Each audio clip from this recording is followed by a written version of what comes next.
Buenas tardes. En esta exposición hablaremos del inframundo griego y sus posteriores representaciones artísticas, así como su influencia en el pensar popular. En los antiguos mitos, el reino del dios Hades es la sombría y fantasmal morada de los muertos, el inframundo, donde tarde o temprano terminarían todos los mortales.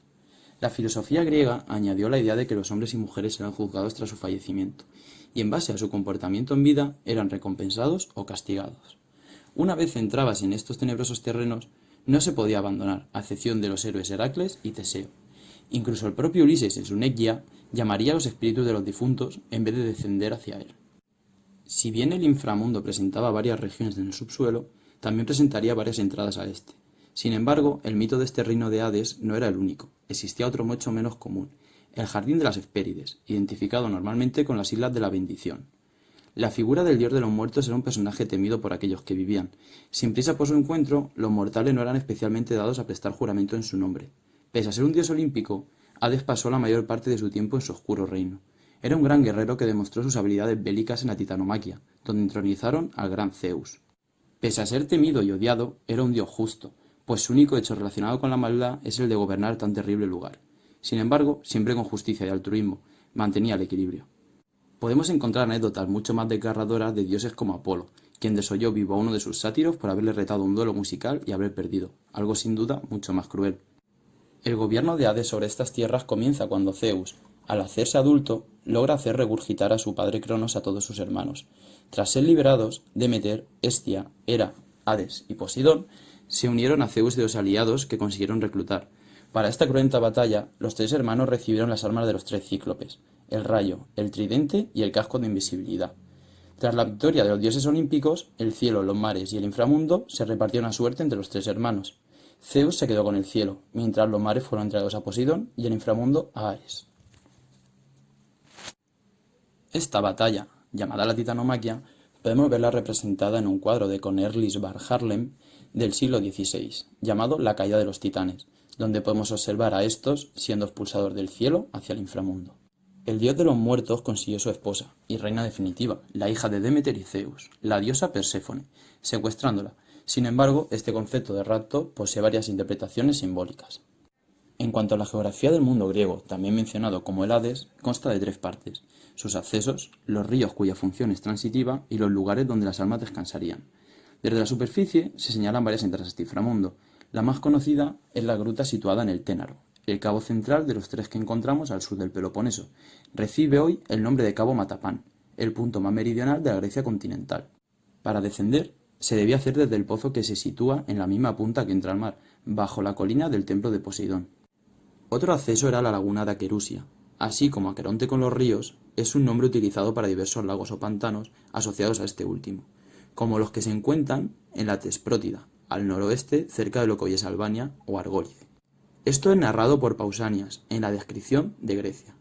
Otro acceso, el utilizado por Eneas y Sibila, y por ende el más conocido por los romanos, es el lago Averno, situado cerca de Cumas, en el sur de la actual Italia.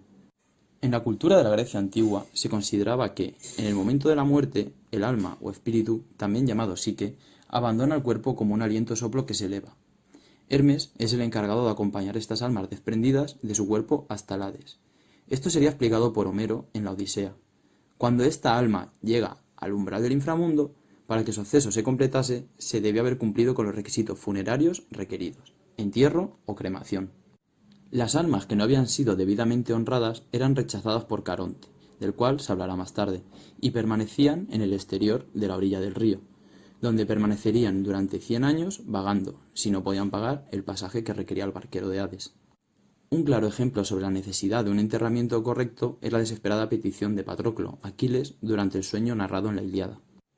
Circundando el inframundo encontramos 6 ríos: el Aqueronte, el Cocito, el Flegetonte, el Leteo, el Estigia y el Erídano.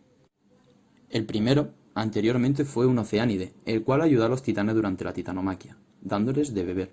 Como castigo, Zeus lo convirtió en un río, el río de la pena, primer curso de agua al que las almas llegaban. Para Platón, el río más grande del mundo, tras el océano, y sus aguas se movían por debajo de la tierra en sentido opuesto a este. Para Dante, según la Divina Comedia, suponía el borde superior del infierno, encima del primer círculo. Para atravesarlo, las almas necesitaban la ayuda de Caronte, pues su barca era el único que no se hundía en este río. En el Aqueronte desembocan los dos siguientes ríos, el Cocito y el Flegetonte, el río de las Lamentaciones y el río de Fuego.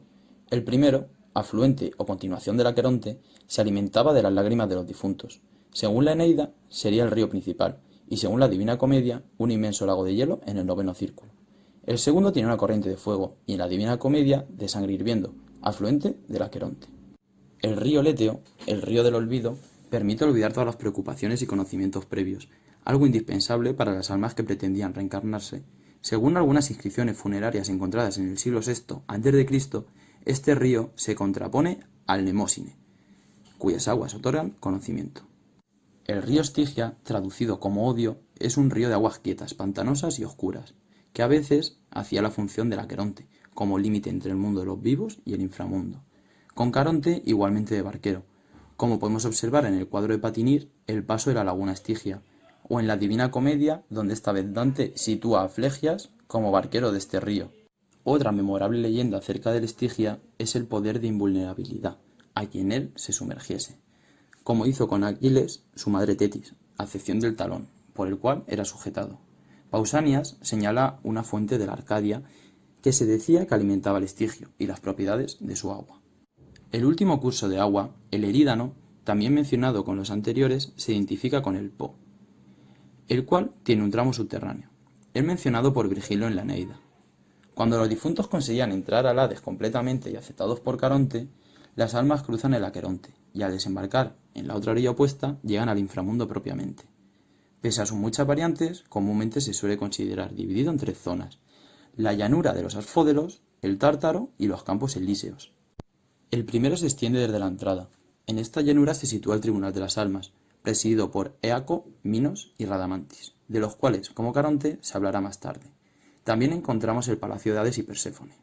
Tras ser juzgados por el tribunal, las almas malvadas eran enviadas al Tártaro y los héroes a los Campos Elíseos. Sin embargo, los que han pasado sus días sin nada para memorar tras su muerte permanecían toda la eternidad en esta primera zona del inframundo.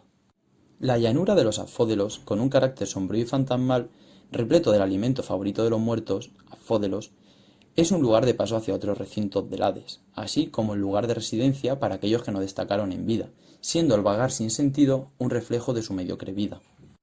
El Erebo a veces es utilizado para referirse a todo el inframundo, aunque más bien es utilizado para la parte que se encuentra tras dejar la llanura de los Asfódelos y llegar al cruce de los tres caminos, donde se encuentra un trivio en honor a la antigua diosa Hécate.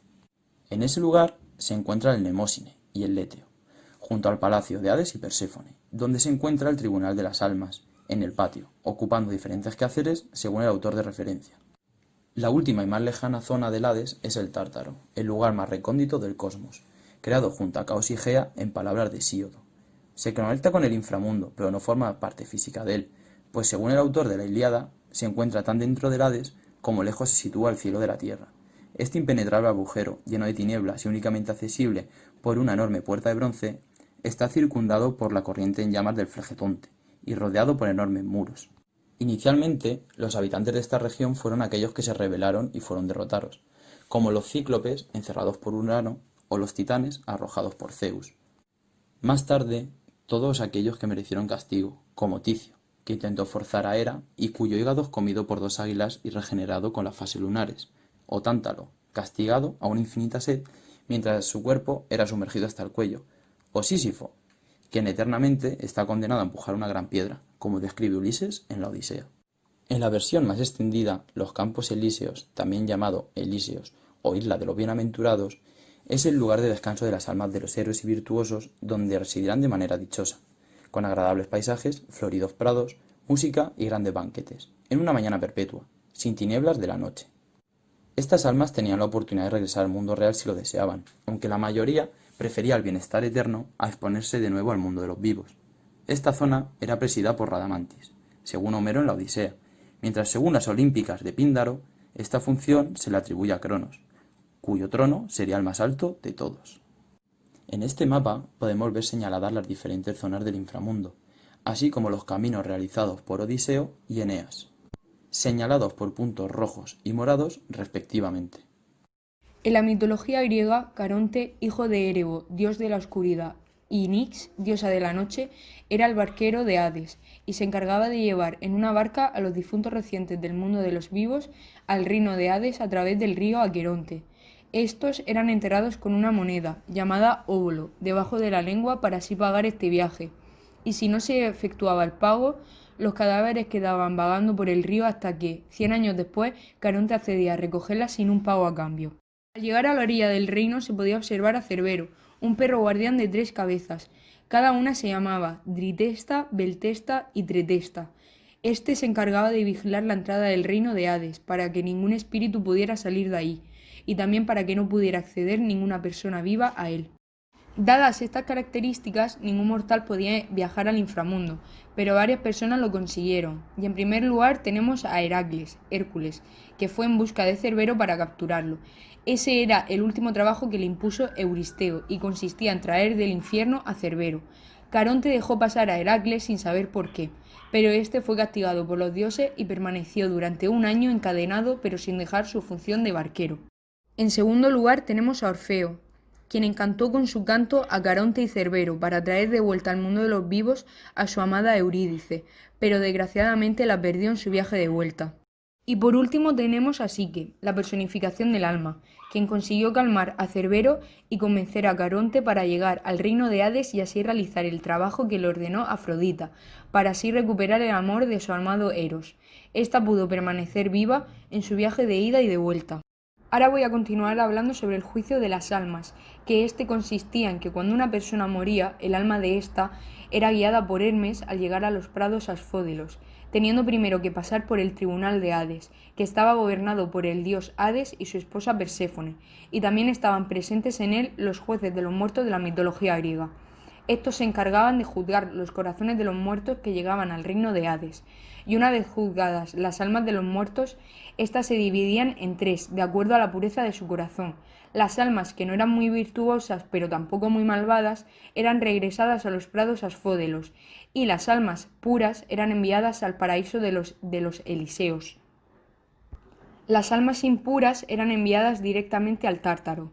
Entre los prados asfódelos y el Tártaro se encuentra el tribunal de los jueces, el cual está conformado por los reyes Éaco, Minos y Radamantis, hijos de Zeus.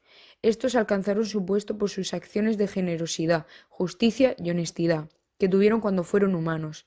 Tenían como misión juzgar a los muertos y enviarlos al lugar que les correspondía, de acuerdo a la pureza de su corazón. También podemos considerar a Triptolemo como un cuarto juez de los muertos después de su llegada al Tártaro.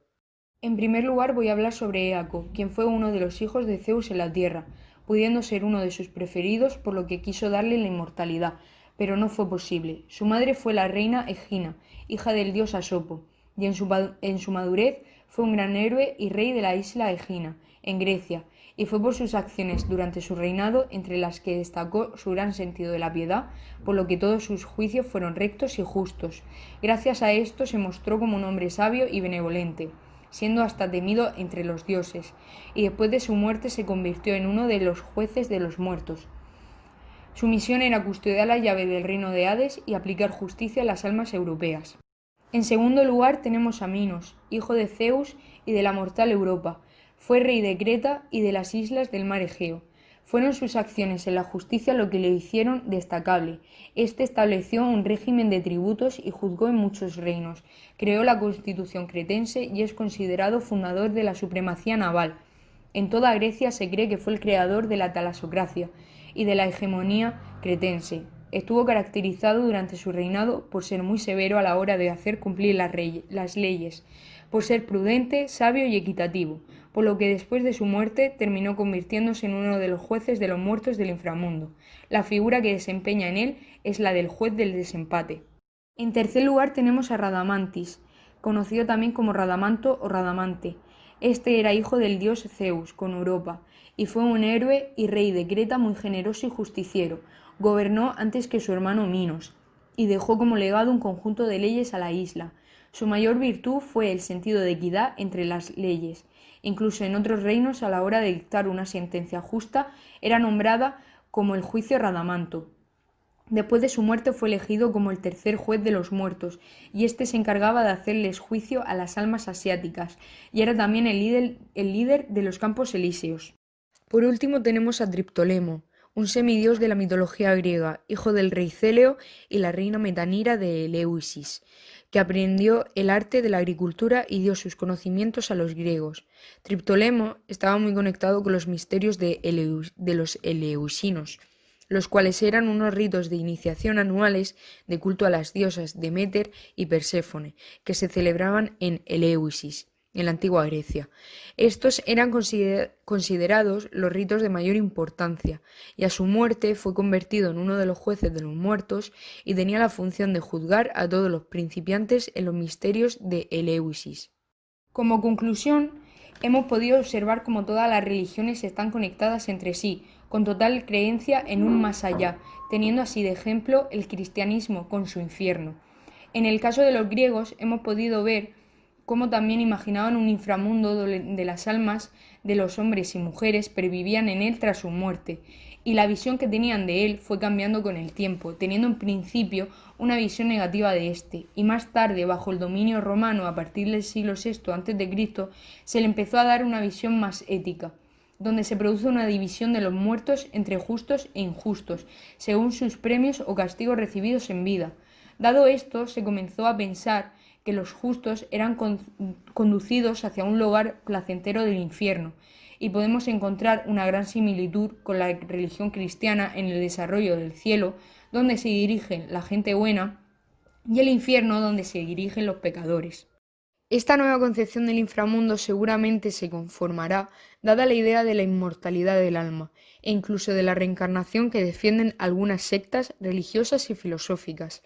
Podemos así ver cómo la idea de inframundo, impuesta por los griegos en su mitología, ha llegado a abarcar un sinfín de creencias, tanto anteriores como posteriores, desde los tiempos prehistóricos hasta nuestros días, lo que nos hace pensar en el gran número de personas que defienden en su totalidad la existencia de este más allá, un mundo del cual podemos llegar a conocer y desconocer al mismo tiempo, ya que todo el que se va en principio no vuelve, por lo que por muchas preguntas que tengamos sobre este, no se nos van a resolver en su totalidad.